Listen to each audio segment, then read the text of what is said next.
You know, billions of us use Meta's products every single day. Facebook, Messenger, Instagram, we connect, we share, we basically live our lives on there. But here's the thing.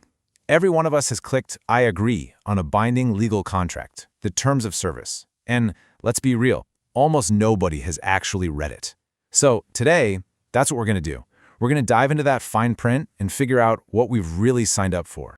So these services are free, right? I mean, you don't pay a monthly fee to scroll your feed.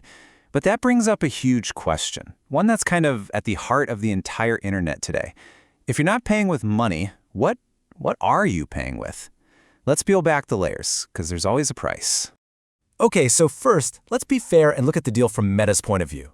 What are they offering us?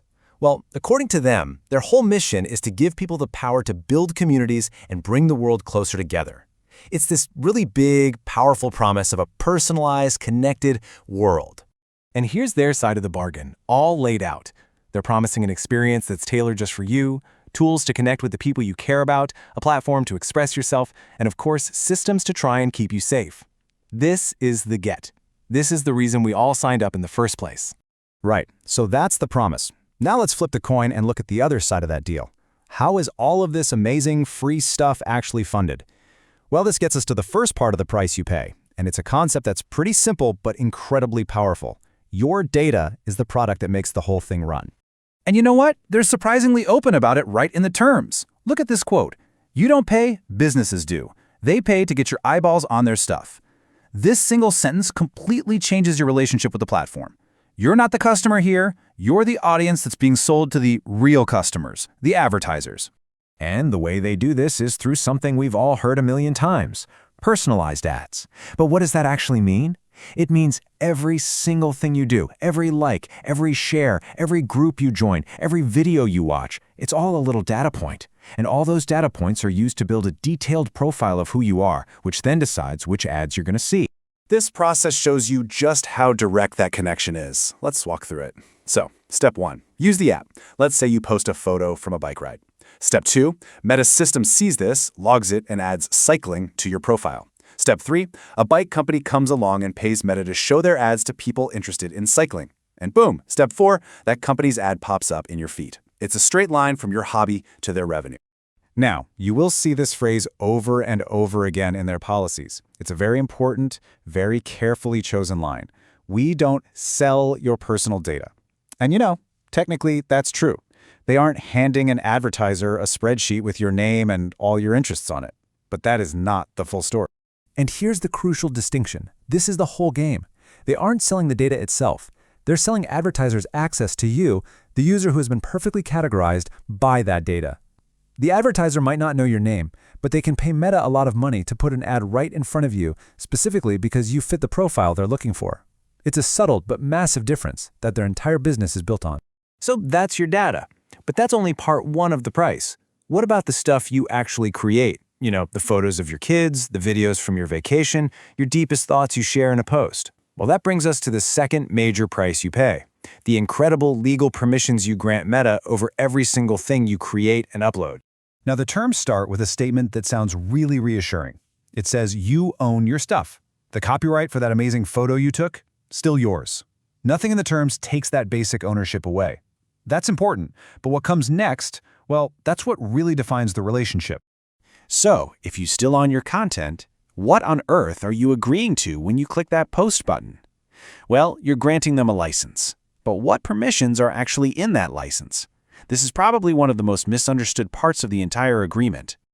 Okay, here it is. The big, scary wall of legalese straight from the terms. I know, it's dense and it's easy to just have your eyes glaze over. But these words have very specific, very powerful meanings. So let's actually translate this and figure out what it means for you and your photos. So, what does all that legal jargon actually mean? Well, transferable and sublicensable means they can pass the rights you just gave them to other companies, who can then pass them on again. But royalty-free, this is the big one. It means they can use your content, maybe even in ways that make them money, and they never, ever have to pay you a single penny for it. And worldwide means this whole license applies everywhere on Earth. That is an incredibly broad set of permissions you grant them just by posting a cat picture. And what about deleting your stuff? You'd think clicking delete makes it go poof, right? Well, the terms lay out a much, much longer process. It can take up to 90 days just to get it out of their active systems, and then maybe another 90 days to clear it from their backups. And here's the kicker. They reserve the right to keep it even longer for legal reasons, so delete it doesn't always mean gone. This brings us to the final part of the price we pay, and it's all about the fundamental imbalance of power.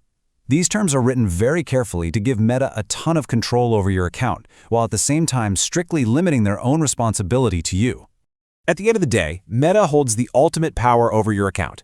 They can suspend it or just delete it entirely for a bunch of reasons, like if you seriously or repeatedly break the rules. The important thing to get here is that they get to be the judge, jury, and executioner.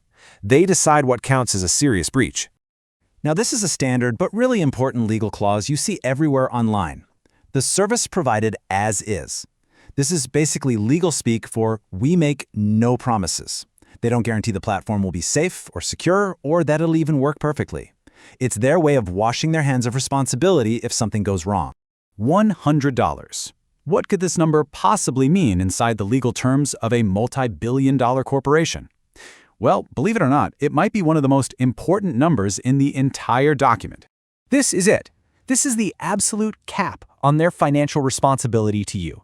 So if something goes horribly wrong on their platform and it causes you real, measurable damage, for most types of legal claims, the absolute most you could ever get from them is $100.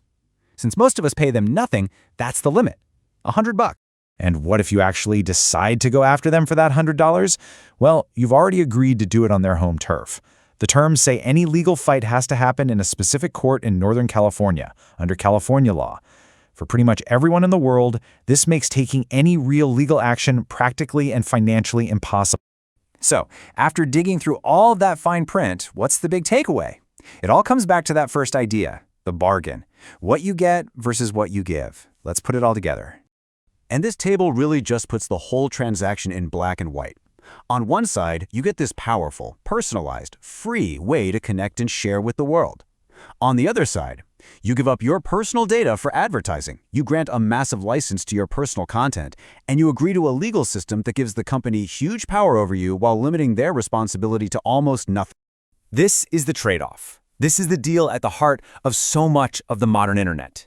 There's no single right or wrong answer here, but it's a decision that every single person should make with their eyes wide open. So the question I'll leave you with is this. Now that you know the real price, is free still worth it?